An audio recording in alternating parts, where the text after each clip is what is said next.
Welcome to the ACES Health Talk, where we explore medicine through the lens of anatomy, chemistry, energy, and soul, to bring science, wisdom, and humanity back together. Today, we are honored to have Dr. Josef Witt-Doerring, a psychiatrist and the founder of Tapering, one of the few medical centers in the world dedicated to help people safely taper off psychiatric medications. Dr. Witt-Doerring is known internationally for his deep understanding of psychiatric drug dependence and withdrawal, and for his advocacy for informed consent, patient-centered care, and holistic recovery. A former pharmaceutical physician and now a leader in withdrawal medicine, he combines scientific precision with genuine compassion, helping patients reclaim their autonomy and well-being. We'll be talking about what really happens when patients try to stop psychiatric drugs, how to approach withdrawal safely, and what the future of psychiatry might look like when we begin to treat the whole person, not just their symptoms. Glad to be here with you, JD. Thanks for having me. We know each other for quite a bit of time now, and I was so impressed with what you are doing. And I never heard of a clinic dedicated for helping people to taper off their medications. I do get requests from time to time. So I would be interested to know what draw you to psychiatry and eventually to a more critical integrated view of psychiatric medications and mental health treatment. For a long time, even growing up, I was always interested in questions of psychology, really, like how do you live a meaningful life? And a lot of this just came out of very practical problems that I was having growing up. How do you get a girlfriend? Stuff like that. How do you find work that you like? How do you feel good in your body? So even when I was in high school, I was looking into a lot of these things and I was trying to learn about that. And then when I went into medical school, I decided that, I'm still very interested in, philosophy, psychology, self-help, all of these readings that kind of help you have a meaningful life, a good life.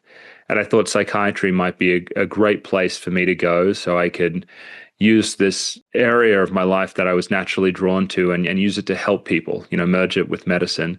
But when I went into my psychiatry residency, what I learned really quickly was that they weren't really interested in holistic understanding of the patient. And so we would see patients with anxiety and depression, and that's about 85% of what a psychiatrist sees. The doctors would see them so quickly. I would be watching my professors see patients in, 10 minutes of FaceTime, 15 minutes of FaceTime in follow-up meetings. And it really wasn't enough time to understand why the person was unhappy. There was a very limited discussion of their relationships, very limited discussion of their physical health, their diet, how much they moved.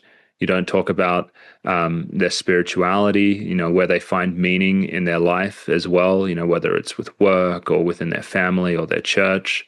There wasn't a lot of discussion about whether they were using harmful substances, even things like cannabis, and the overuse of stimulants as well. These were very transactional appointments where, someone would come in and you'd say, are you still feeling depressed? Yes. Okay. Well, maybe we'll go up on the dose of the medication, or maybe we'll hold it. This whole kind of experience had been reduced to what are your symptoms like and what can we do with the drugs? And so intuitively, that really rubbed me the wrong way as someone who had been extremely interested in relationships and meaning and purpose and, moral direction in life. I'd been reading it since I was, 10 years old. And my professors would say, hey, I would say to them, this doesn't seem right. How can we help these patients when we're not even taking the time to understand their lives? On top of that, one, we're not taking the time to understand. Two, we barely have any time to help them with any non-drug approaches to their mental illness. And my professors would say, these conditions, these are chemical imbalances. Yes, maybe the depression is caused by things happening in this person's life, but this is clinical depression. This is something else. And clinical depression, it's likely a medical problem, and you need to give them drugs for it. And don't worry about it, Josef. The drugs are safe and effective. They're approved by the FDA, and, essentially everyone's doing it. And so that was the rationale that I got, but it didn't make any sense to me. How could it make sense? How could you, expect to fix something that you don't understand nor have the time to fix? So I didn't take their word for it.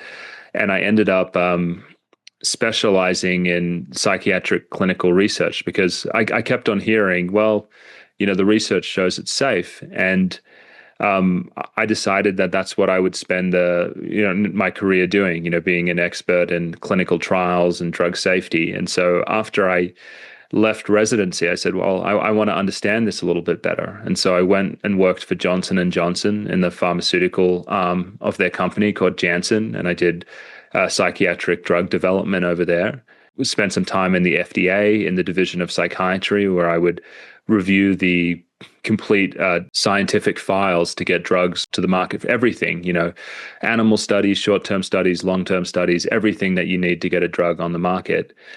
And it was by working at the FDA and within the pharmaceutical industry when I could pull back the curtain and really see what was going on to support the use of these medications that I realized it was a fraud.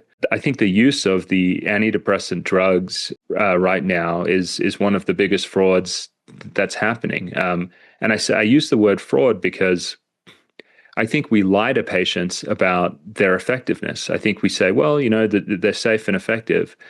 But then we leave out the part which is incredibly important to most people, which is that, one, there's no chemical imbalance. And so these drugs aren't fixing anything. They're just masking symptoms. People, they don't like hearing that because everyone knows you can't just sweep your problems underneath the rug.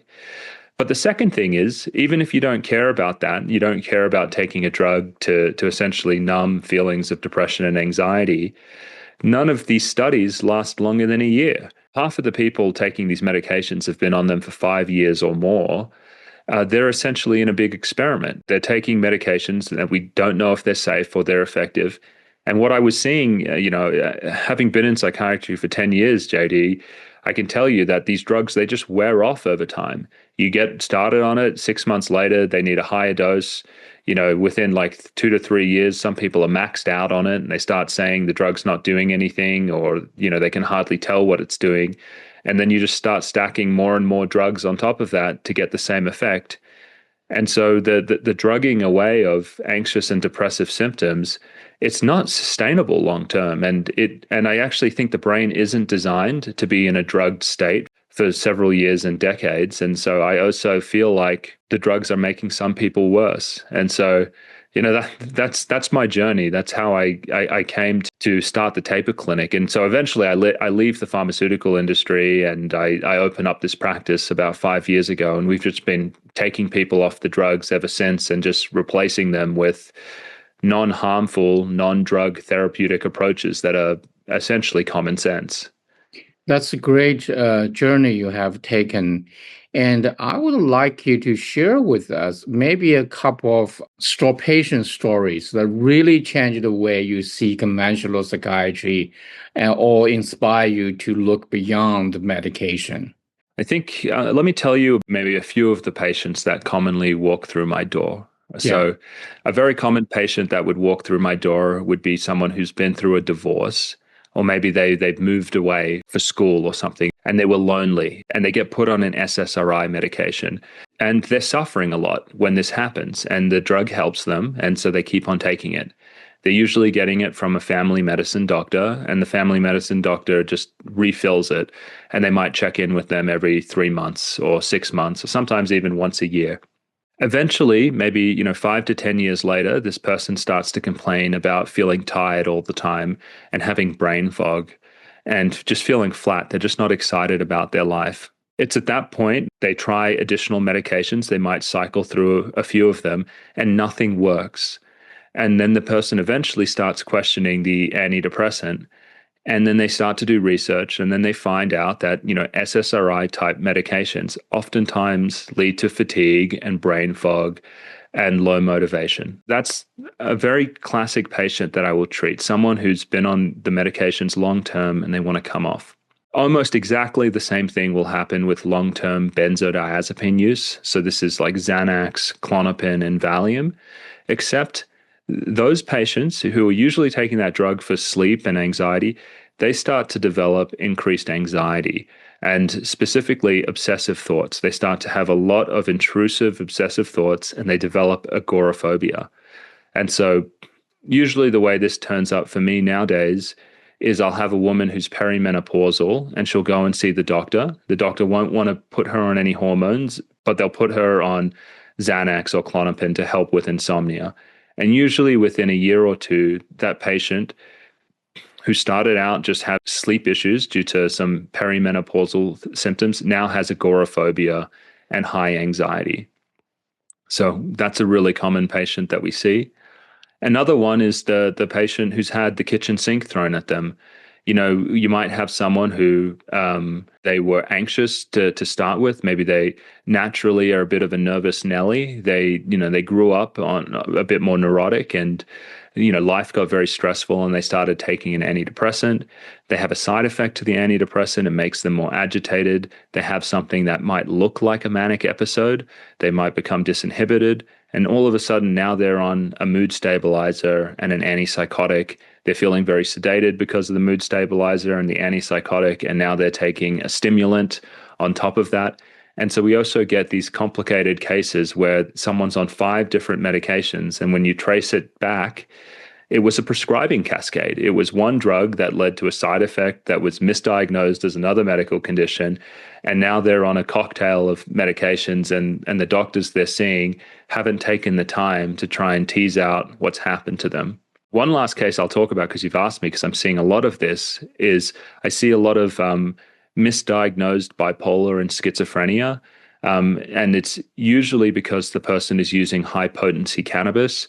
And most cannabis that you get from dispensaries in the US today are 30% or higher THC strength. And it's quite likely that when you're smoking that on a regular basis, you have anywhere from a 5 to 10% chance of ending up with something that looks like mania or psychosis. And so I actually see a lot of those patients as well, people who have had drug-induced psychosis. They've been misdiagnosed as bipolar schizophrenic, and now they're on antipsychotic meds, but they're sober from cannabis and they want to come off. Those would be the 4 people that walk through my door every day. Yeah. Yeah, I think what you probably, our patient will be curious to know why medication would cause quote unquote side effects. Why do they stop working eventually? Why is it so hard to get off them when they stop working? I mean, what kind of mechanism you could explain just using kind of plain language so our audience can understand it? Let's talk about the most common ones, SSRIs. These are things like Prozac or Lexapro, Zoloft. These are drugs that change the way that they block the reuptake of serotonin. Essentially, they're trying to increase the amount of serotonin in the brain.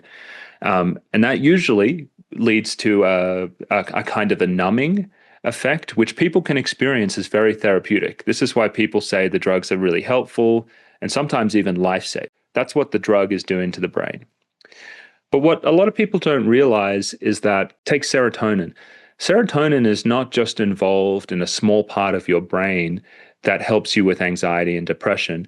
It's a neurotransmitter that's active in many different physiological functions in the body. And so when I say physiology, I mean it's involved in your cardiovascular system and how your heart beats. It's involved in your digestive system. It plays a role in your immune system as well. And so when you start to take a drug that is disrupting normal neurotransmission in the brain, you unbalance a lot of these other functions in your body. And because of that, the body doesn't like this. It wants to stay in a state of balance. And so it will send signals back up to the brain to say, hey, you need to produce less serotonin or the receptors, we need the receptors to be less sensitive to serotonin now. And so it can bring things back into a balance. So all of the physiology of the body is now less out of balance. And that's what tolerance is. And so when people take these drugs long term, the brain is constantly adapting to the presence of the drug, pushing against it so it can keep the systems in order. And that's why you get people who they start on 5 milligrams of Lexapro and within 2 years they're on 20. And it's not like the 20 is now like 4 times stronger than the 5. It's just that the body keeps on adapting to it and you need higher and higher doses in order to get that same drug effect. Now, when it comes to, let's talk about withdrawal first, because this is what we do at the Taper Clinic.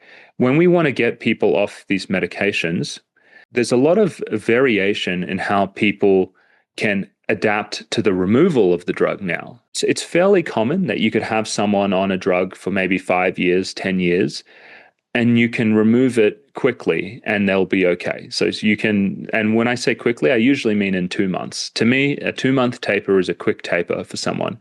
And so you take the drug out, they go into withdrawal, they feel very dizzy, they can have some brain zaps, they can have a lot of anxiety. Usually within 2 to 3 months, because their brain is very elastic, they've been able to adapt to the absence of the drug and they start to feel like their previous self again. That's not an uncommon experience. For reasons we don't understand, there are some people, they do very well when you remove the drug, even if taken long term. But what we've been finding over the last, this is several decades now, really after Prozac became a very popular drug in the early 90s, is that there is a very large group of people who don't have elastic brains. And so when you try and taper them over 2 months, they can have extremely severe withdrawal symptoms and they can be very long lasting. For some of those patients, they can actually develop a condition called protracted withdrawal, where the withdrawal symptoms that they're having, the brain zaps, the high anxiety, the insomnia, there is something about being in that state that's actually harmful to the brain, because this is what it's like. You have someone, they're on 20 milligrams of Lexapro, which is the highest dose. They come off it in 2 months, they feel bad, but the guy's really tough. And so the guy says, I'm just going to white knuckle it. I'm going to hang on as long as I can. I'm just going to wait for these withdrawal symptoms to pass. And then 1 month goes, and then 2 months, and then 3 months. And he actually feels like he's getting worse. Instead of what everyone told him, that, it should be getting better after 2 months or so, he's getting worse and worse. And so at this point, he says to himself, I can't take it anymore. I need to get back on the drug. And so he starts taking the drug again, but the symptoms don't go away. And so the person is saying, well, what's happened to me now? I'm suffering terribly. I thought this was withdrawal because it happened right after I came off. I've now taken the drug again and I'm taking it on a daily basis and I still feel terrible. I treat a lot of these patients, and what I think has happened to them is that for a small group of people, when they come off too quickly, the withdrawal can actually be neurotoxic in a way. And so I actually think they've harmed their brains. And when I follow these patients, and I've worked with hundreds of them, what I find is that it can sometimes take up to 2 years for this to go away, sometimes even longer. And it's as if they've had a traumatic brain injury, like they've had a hit to their nervous system, because going back on the drug didn't make it go away. And the only thing that I see helping it go away is actually time at that point. And now that I've seen so many of these cases where people have actually been hurt coming off the drug too quickly, my approach in the Taper Clinic now is to taper people down very gradually in a way where we never expose them to very severe withdrawal symptoms. Mild to moderate withdrawal symptoms that don't get in the way of being able to work and look after your family and do the things you normally do. That's okay. That's needed to come off the drug. But whenever you get someone who's in severe withdrawal and they're not functioning, I actually think that's dangerous now. And so to avoid that bad outcome and to help people come off the medications in a much more comfortable way, we often taper people sometimes, over 18 months, just gradually kind of going down, checking in with the patient. Hey, are we moving too fast? Are we moving too slow? Is this the right speed for you? And we just keep checking in with them as we lower the drug down. And when you do it in that way, they usually come off without any problems. Mm-hmm. Many people get into medication to begin with, there was a problems. And after medication being on for quite a bit of time, doesn't matter, it masks the symptoms or it changes the brain um, neurological constitutions by downregulate or upregulate the receptors and change the sensitivities of the receptors, all of that. But still, many of them have a problem that they want to resolve. Instead of dealing with the problem, they're given medication to mask their problems, if you will. So what do people have to do in order to address those underlying issues that got them into the medication in the first place? Because without addressing those issues, I assume it's going to be very hard to just get them off medication. So what I want to share first is I want to talk about the relative effectiveness of lifestyle and dietary and spiritual interventions. And I want to contrast that against what we see with SSRIs. And so there was a very famous study by Irving Kirsch, which happened, I think it's probably 15 years ago. But what he found was that the total difference between in the clinical trials that went to the FDA, the total difference between the groups that got the drug and didn't get the drug was only 2 points on a 52-point scale. So the average was a 4% improvement for the people who were on the drugs versus those who were not on the drugs. That's not very impressive. And so I want to contrast just that lack of effectiveness of the antidepressants to what we see in some of these lifestyle interventions like physical activity. And for instance, in this meta-analysis, we find that being physically active is associated with a 0.78% odds ratio. And so what that means is you're essentially 22% less likely to be depressed if you're physically active. Again, contrast that to the 4% improvement we saw with the SSRIs. So this is much larger than that. This is 5 times more effective if we were to sort of compare those effects.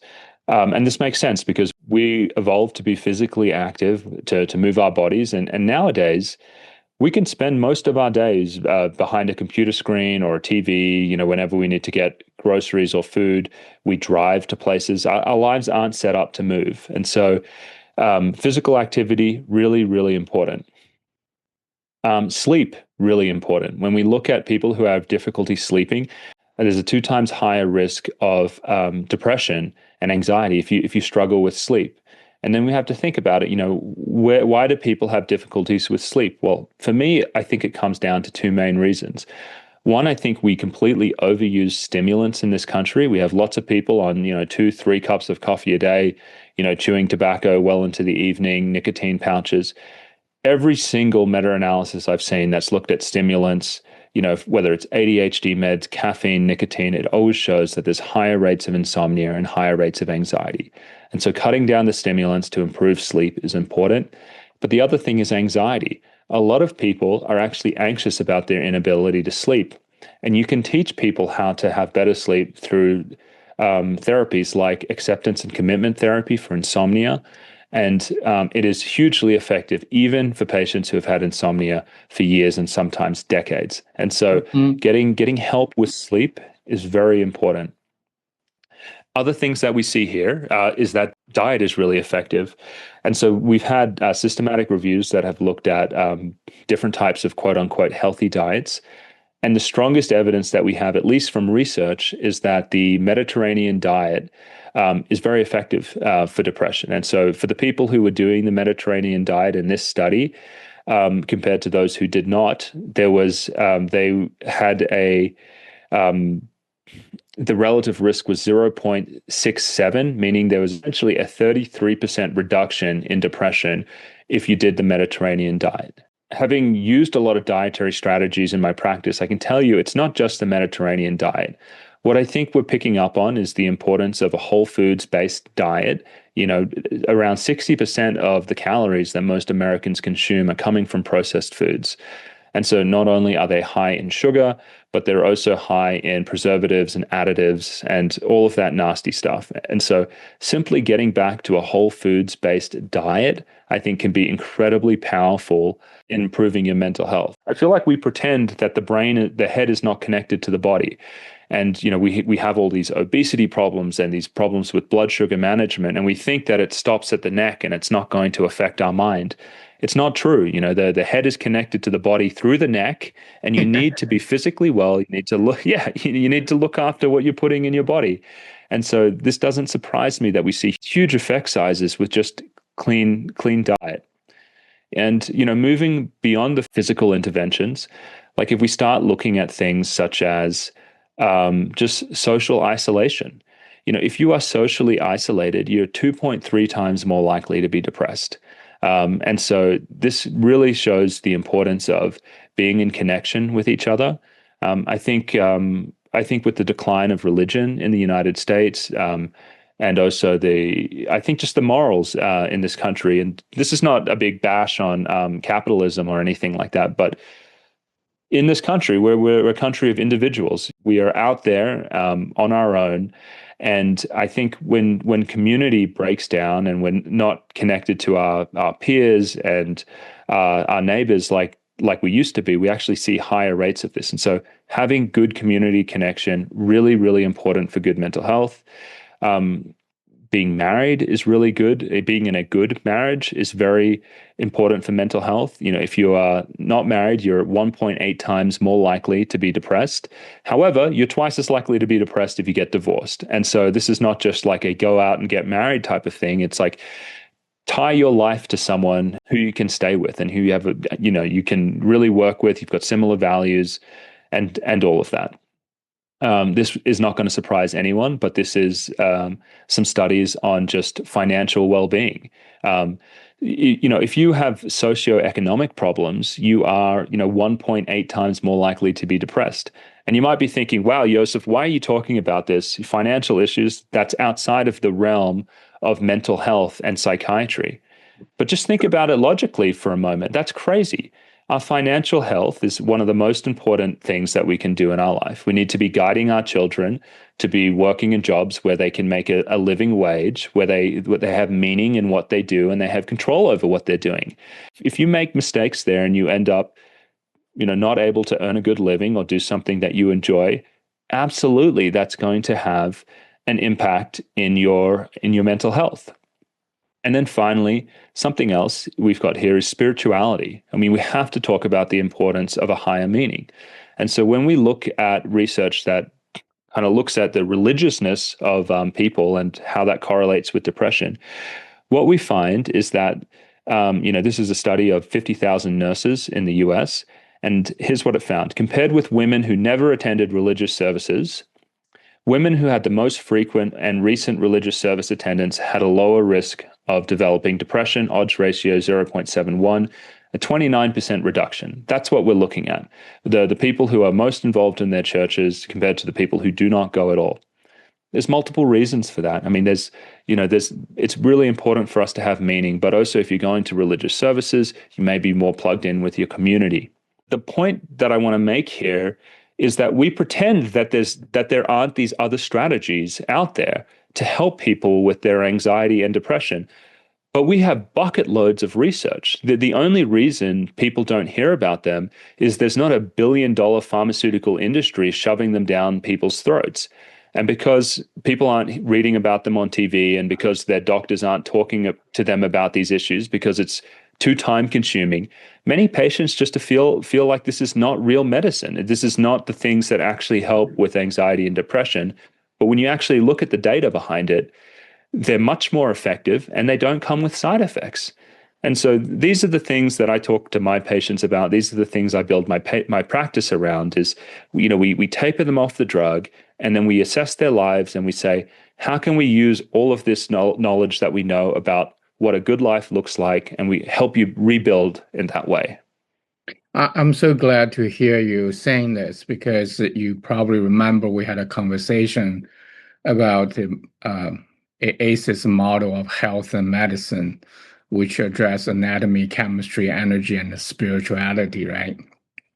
So look like Hmm. you're put people who've been reduced into a chemical or molecular issues back into a whole human being, and it just doesn't make sense when you hit one molecular of the body and not expecting it generates case of reaction that was out of control. Or you take the whole thing, it only affects one part of the brain that exactly regulate your mood is actually go everywhere. Wherever there's a receptor of serotonin, it's going to be affected. So just philosophically, just logically, it sounds so stupid, right? And Yeah.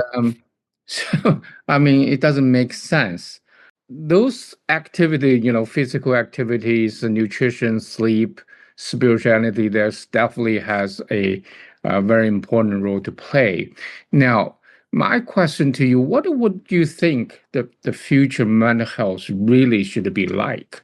I think that right now, our family medicine doctors and our gynecologists, the frontline doctors, these are the people who are handing out most of the medications. And the reason they're doing it is not because there's anything wrong with them or they're bad doctors, is they simply don't have the support. And so I believe I believe a few things should happen. I think within primary care, we need to have it needs to be easy to refer someone for nutritional expertise and also for physical activity. I think we need to have people there who can help with relationships and also meaning. And it has to be done in a scalable way. So I would love to see in a family medicine doctor that when the doctor is seeing a patient and they notice some of these problems, they say, "Hey, JD, I think we can help you with your nutrition. I want you to go and see Sally. She's our nutrition consultant here at the practice. She's going to do a 45-minute intake with you. She's going to learn about what's going on and give you some pointers. And then after that, I want you to know that every Wednesday night at 6 o'clock, we actually do education here where you can come and you can be in a group and we're going to answer all of the questions that you have about diet. We're going to give you recipes, etc. And so I think it can be done in a scalable way. And and that way the doctor doesn't feel like they need to reach for a prescription pad and numb out someone's anxiety and depression. They can actually help them with the root. For me, there's really four major things that cause anxiety and depression and most mental health problems. It is relationship problems, it's problems around meaning and purpose. Um, and then there's health issues, which are largely diet and exercise. And then there's overuse of substances. So I think if you can have those four consultants embedded within primary care services who also have groups that happen regularly in a week and in a scalable way where people in community can learn these things, I think that would lead to a mental health revolution in this country. I think we'd actually be able to help root causes. We would be supporting our doctors. We wouldn't be putting them in a position where the only thing that they can do is reach for a prescription. I would like to see this supported by the NIMH. I do believe we need to do some actual clinical trials where we look at the costs of these interventions and we run them and we compare them to standard of care, which is essentially just medication. And then we look at the outcomes over time. Are there less hospitalizations? Is there improved depression? Is there, less economic spending because people are hospitalized and such and such? Because if we can get those data, we can get all of this stuff covered by insurance. And that's really how our country functions right now. And so we also need to get interest from our government researchers to run some of these studies so we can get the financial support. We can show that it's a good use of resources, and then it can be rolled out across the country. Yes, I'm glad that you are talking about getting the government support doing the pilot study. I think this is part of that third party should be paying for it. I look at your website. You had a wonderful reviews, you know, almost everyone is 5 stars. The only one that give you 1 star, not because you're not doing a good job, they're upset that their insurance doesn't pay for them. They're angry. I had a similar experience because if they don't know there is such a thing exists, they're okay, they accept it. But when they know there's something like this exists, but the insurance doesn't pay, they transfer they misplace their anger against you. Actually, you're trying to Hmm. help everybody the best you can. You're not there to make money. You're trying to help people. But yes, to do all this is expensive if we expect patient to all pay out of pocket. Not everybody can do that. But on the other hand, if an insurance company pay for them, it will save tons of money and it will improve the quality of the patient's life. And that will be very, very important. I think I'm glad we'll start this kind of conversation. But I would like to go back to some practical issues because I bet a lot of people are watching us talking and thinking, okay, now I'm on these medications, 5, 6 medications, right? And I don't want to be on them. And what could I do, practically to start, even initiate the process or having a discussion with my doctor? Anyway, do you have some tips for them to just begin to get started? Also, any warning about not doing things, on their own because it could withdraw sometimes can be dangerous. I'm glad you asked because I've created a resource for this very question. So if you go to my website, Taper Clinic, and you scroll down to the bottom and you sign up for my newsletter, you can just sign up for a week or something. We'll send you an email, and at the bottom of that, you can actually apply for our free drug tapering training. Now, this is a training. It's probably took me 100 or 200 hours to make. And it's about 5 to 6 hours long. And it's just filled with lectures from me on everything that you would need to know about drug tapering. It's the exact same training I used to train all of the new doctors and nurse practitioners that join my practice. It goes through, how do you decide which drug to taper first? How do you pick the speed to taper? What equipment do you need to taper? And so every single step is listed there. And so if you really want to come off, I would invest, 5 to 6 hours of your time in just getting a really good understanding of the drug tapering. And then you could go and you can work with your doctor because you'll have a very good understanding. You could tell your doctor, this is the drug I'd like to start and this is how I'd like to taper it. And so that's one thing that you can do there is you can do the training, which is for free. Also, if you go into the Contact Us section on the Taper Clinic website, I've listed all of the directories of clinicians around the world, not just in the US, who do drug tapering. And so everyone these are doctors who are sympathetic to coming off psychiatric medications. And so you might be, I don't know, in South Africa.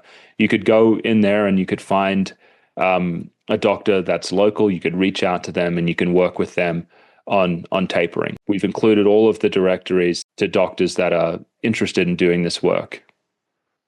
Great, great. Thank you so much. You're very generous of your knowledge and time, and I hope our audience who watching this will go visit your website, invest some time, and really learn how to help themselves.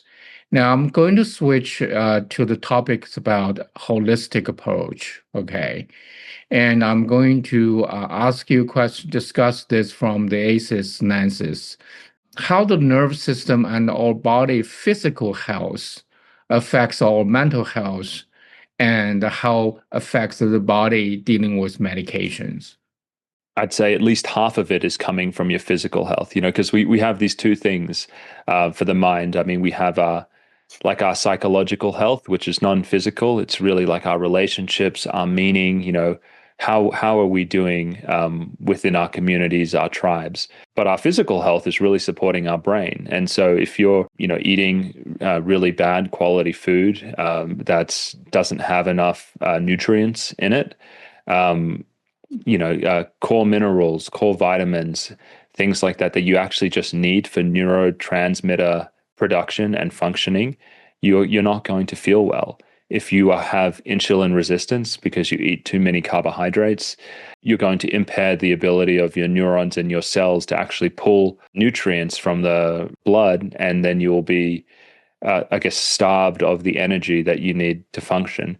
If you have a physical problem like sleep apnea and you're not breathing overnight, that's also going to be harming your neurons. And so you must have good physical health in order to support mental health. Absolutely. So, from the chemical perspective, how does nutrition, inflammation, and the gut health play in psychiatric well-being and the withdrawal success?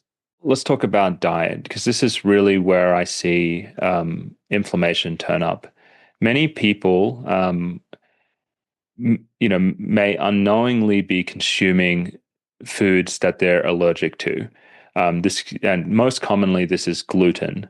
So gluten can be a problem for some people. Dairy can be a problem, and sometimes it's not even clear exactly what the allergen is, but there's something in the food the person is eating.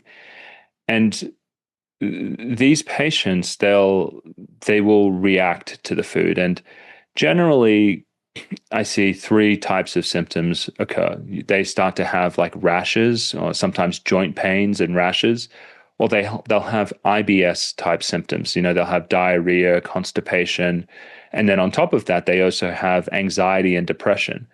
Now, the wrong thing to assume for this patient is that they have, three different conditions. They have a mental health problem, they have a gut problem, and they have a rheumatic problem, with the joints and the rashes. No, they don't. They have one problem. They're consuming something that's leading to inflammation, which is causing problems all around the body. If you can remove the trigger, whether it's a food or it's something else, the mental health will improve along with the physical health. Now, talking about energetic, you mentioned how sleep is important, how exercise is important, and what has been your experience with your patients who are involved energetic therapies like qigong exercise, meditation, or acupuncture treatments? To be honest, it's not an area that I'm coming across a lot in my practice. It's not something that, meditation, yes, my patients do that, but the other energy work like acupuncture and such, it's not something that I'm routinely sending patients to. Same as Qigong. I can't comment on those. Anecdotally, I have heard from some people that it leads to a lot of peace of mind, that they feel more in control of their anxiety and their anxious thoughts. I haven't worked with as many people doing those things. You mentioned a lot about meaning and the purpose and the spirituality. And can you comment on that? How do people actually, what people could do or should do, and to improve that dimension of mental health? It's about finding something that works for you. So, it could be Christianity, it could be Falun Gong, it could be Stoicism. I think there's often across religions like these eternal values or truths that people have discovered over a very long period of time that usually lead to a good life. So if we're talking about virtues and morals, living a life in service of others, this is a very core Christian belief. That is generally, associated with a very happy and fulfilling life. Forgiveness and, speaking the truth. So you can find it in a secular way as well. But I think finding a religion and a community to practice these virtues and these morals with, I think about Christianity, it's a big part of it is marriage. And also, building a life with someone, raising children, all of these things. This is not just Christianity; it's a lot of that. It's a lot of these things, but there are certain sets of rules and values which generally are associated with a society that functions well and with people who find purpose and meaning. And so, I think find the one that is a good fit for you and makes sense for you. I really believe we're all here for a reason, and personally, the reason is to make the world a better place and to help people around us and leave it better off. And I think if you can see life as more than, and I guess the opposite is what we can sometimes see in America, where it's like, am I famous? How much stuff do I have? How pretty am I? How many followers do I have on social media? These very nasty commercial forces within our society right now that can really pull you away from just eternal good values. And it's like a cheap high. It makes you feel good maybe for a second, but these aren't the long-lasting practices that actually lead to happiness over time. Align yourself with one of these groups or these religions that you really believe in.